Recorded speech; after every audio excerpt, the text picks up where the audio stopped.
জেলার আজমিরগঞ্জ উপজেলা, যাকে আমরা পাটি এলাকার রাজধানী হিসেবে জানি। দেখেন কত সুন্দর এই আজমিরগঞ্জ উপজেলা। এই যে রাস্তাটি নতুন রাস্তা হচ্ছে, এই রাস্তাটি হচ্ছে আপনার যাবে সুনামগঞ্জ। তো হবিগঞ্জের মানুষের জন্য অনেক উপকার হবে। যখন এই সুনামগঞ্জের রাস্তাটি হবে তখন হবিগঞ্জের মানুষ সিলেট দিয়ে ঘুরিয়ে সুনামগঞ্জে যেতে হবে না। তারা খুব সহজেই হবিগঞ্জ থেকে বানিয়াচং উপজেলা এবং আজমিরগঞ্জ উপজেলা হয়ে এই সুনামগঞ্জের রাস্তা দিয়ে তারা সুনামগঞ্জ চলে যেতে পারে। এবং দেখেন এইদিকে কত সুন্দর রাস্তা আজমিরগঞ্জে।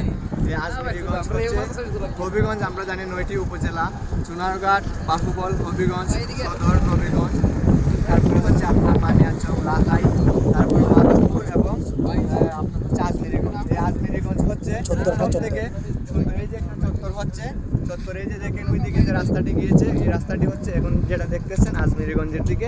আর এই যে রাস্তা দেখতেছেন এইটা হচ্ছে Habiganj two Sunamganj road.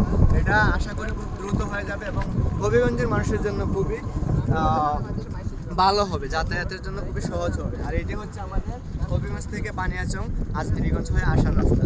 So সবাই ভালো থাকবেন। আসসালামু আলাইকুম।